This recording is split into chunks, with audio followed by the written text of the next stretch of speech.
Every day, something dramatic happens in the Caribbean that affects our lives. We'll give you the details. We'll give you the facts on Caribbean Perspective with Eddie Frederick. Host Eddie Frederick. Welcome to Caribbean Perspective. So glad you can join us. The story that dominates in today's edition for Friday, 17th October 2025, and brought to you in association with our friends at Antillean Group. No requests from the United States for radar installation in Antigua and Barbuda. This is according to Brigadier Talbot Benjamin. Details after this important message. Believe in our strength, we'll stand by you. Protection from all, perils big and small. Reassurance we give, it's so glad to see. Peace of mind, that's our service guarantee. We look after all our family. Yes, we do at every opportunity. Antillean Group, underwriters of all classes of insurance solutions for your protection and investment. Live well financially. The hurricane season is now upon us, so we as Caribbean people need to remember to think safety and be prepared. Avoid venturing outside during a storm or hurricane, especially if there are strong winds. Rooftops and other debris are often blown about and can cause great damage.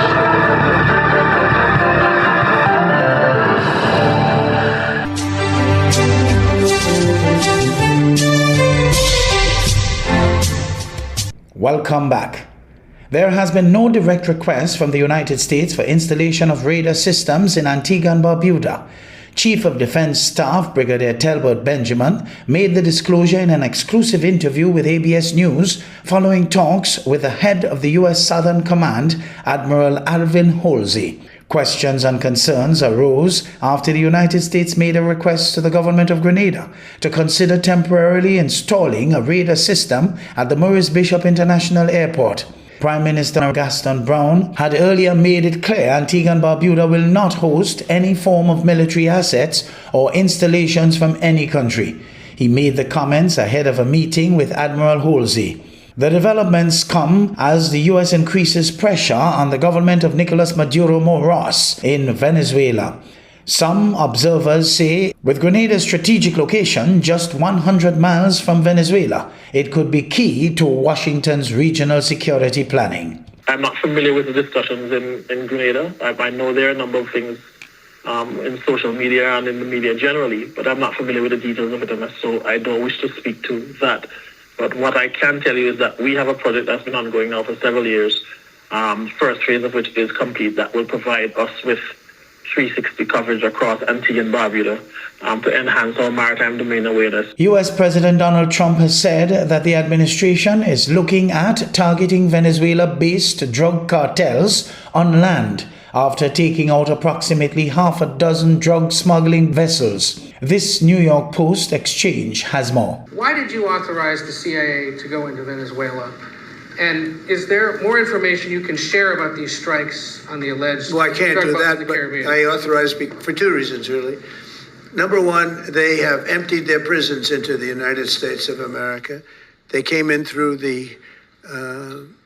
they came in through the border. They came in because we had an open border policy.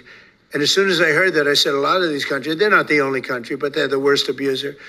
And they've entered they've allowed thousands and thousands of prisoners, mental institution, people from mental institutions, insane asylums, emptied out into the United States. We're bringing them back. But that's a really bad, and they did it at a level that probably not, many countries have done it, but not like Venezuela. They were down and dirty. And the other thing are drugs. We have a lot of drugs coming in from Venezuela. And a lot of the Venezuelan drugs come in through the sea, so you get to see that. But we're going to stop them by land also. Does the CIA have authority to take out Maduro? Oh, I don't want to answer a question like that. That's a ridiculous question for me to be given. Not really a ridiculous question, but wouldn't it be a ridiculous question for me to answer? But I think Venezuela is feeling heat, but I think a lot of other countries are feeling heat too. We're not going to let this country, our country, be ruined because other people want to drop, as you say, their worst. They have given us their worst. They've loaded up our country with prisoners, with mentally ill people that are seriously ill, criminally ill, and we're not going to take it. And so, I mean, it's just one of those things. And I can tell you, we've taken care of the sea. There's nobody, and we're watching. We're watching. And if we see it, we'll save it. Yeah, please. On the ships, though, sir, there are Republicans and Democrats up on the Hill concerned that in the briefings they've gotten about those attacks, they're not necessarily getting information about who was on them and what exactly was on those ships. Can you ensure that? But they are given information that they were loaded up with drugs, and that's the thing that matters. When they're loaded up with drugs, they're fair game. And every one of those ships they're not ships, they're boats, they're speedboats. They're extremely fast, record-setting type speedboats. They cost a lot of money, and they have a lot of money because they're drug sellers. But they know one thing, and they all have the same thing in common. There's drug dust. They call it drug dust. They call it fentanyl dust all over the boat after those bombs go off. And you can take along. Attack them though that they're. We know before. We know when they go out. We know we have much information about each boat that goes out. Deep, strong information. You're listening to Caribbean Perspective with Eddie Frederick in association with our friends at Antillian Group, underwriters of all classes of insurance solutions for your protection and investment. Live well financially. The Venezuelan embassy in Barbados, meantime, hosted a media briefing and solidarity gathering, one of several that took place worldwide, to denounce what it describes as ongoing aggression by the United States and to reaffirm Venezuela's commitment to regional peace. CBC's Deanza Roberts has details. The Embassy of the Bolivarian Republic of Venezuela opened its doors to members of the media at the Venezuelan Institute in Hastings to share the country's position on what it calls continued political, economic, and media aggression from the United States. Charge d'Affaires at the Embassy of Venezuela, Marta Gabriela Ortega Peraza, says they condemn the aggression of the United States against the Caribbean. We are really worried about the peace of the region. We know that the United States is not a peaceful country, but we are a peaceful country. We believe in diplomacy. We are working in develop our people, and we want to condemn the aggression of United States against Venezuela and against the Caribbean. She said there is no proof that ships destroyed by the U.S. in the region had drugs on board. They say that there are Venezuelan people in the boat, that in the boat they have drugs. They have 12 people, but we don't know. They kill that people, they explode that boat, a small boat, no, without any proof. So that is kill first and us after. That is out of any rule of law in all the world. It's not only in a Venezuelan point of view. So if you want to fight against the drugs, there are mechanisms. She warned that the region must remain vigilant, describing any invasion or intervention as a threat to peace throughout the Caribbean. It's something that we have to be careful in the region, because not only Venezuela, any country, doesn't matter the size of the country, any country is the backyard of United States. All the countries in the region are independent countries, and we have the right of defend ourselves and our sovereignty. The event formed part of a global effort by Venezuelan missions to reaffirm their call for respect, diplomacy, and peace in the Caribbean region. Deanza Roberts, CBC News. Over now in Trinidad, murder-accused Rajay Ali is seeking to clear the air on the meeting he had with former Senior Superintendent Roger Alexander, now Homeland Security Minister, and Assistant Commissioner of Police Richard Smith, who met with him during a visit to the maximum security prison in January of this year. Ali is also asking the Inspector of Prisons to look into the conditions in which detainees are being held in Teteron Barracks, as he said they have not had family visits and deprived of other fundamental rights. TV6's Mark Bassant has that story. The murder of State Prosecutor Dina Sital has sought to clear the air on the meeting that took place between himself and former Senior Superintendent of Police Roger Alexander and ACP Richard Smith when they visited him back in January of this year at the Maximum Security Prison, MSP. Ali said the purpose of the meeting was misconstrued by others.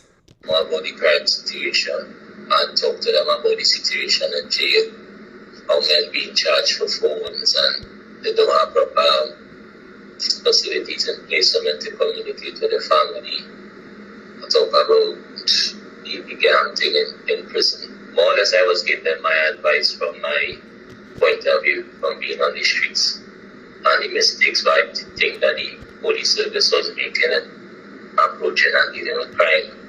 And I was asking them to, one of the main things that they was there for was asking them to come and see, visit the other men in Building 13, which was like Bisu, Robert Paul, me, to hear what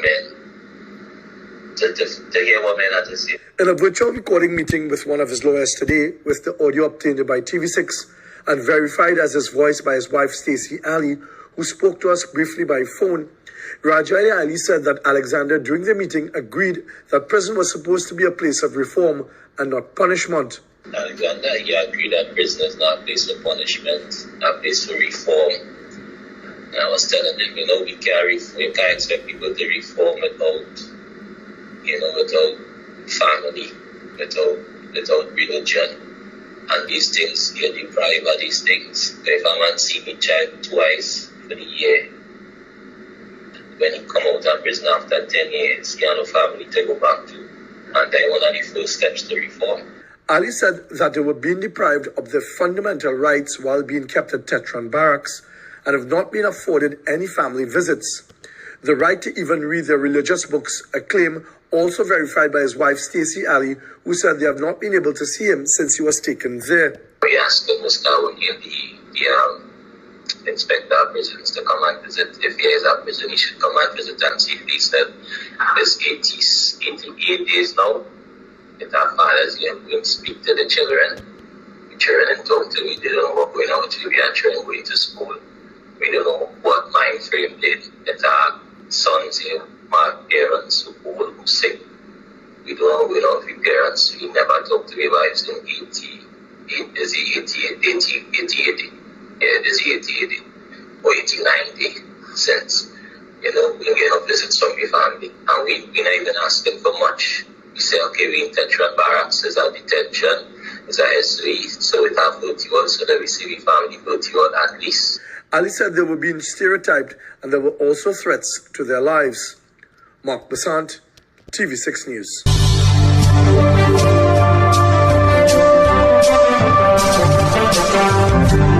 I am Eddie Frederick, wishing you a restful weekend. This has been Caribbean Perspective, a whole new approach to highlighting developments in the Caribbean. In the meantime, please follow us on Facebook and subscribe to our YouTube channel for daily regional news and more, in association with our friends at Antillian Group.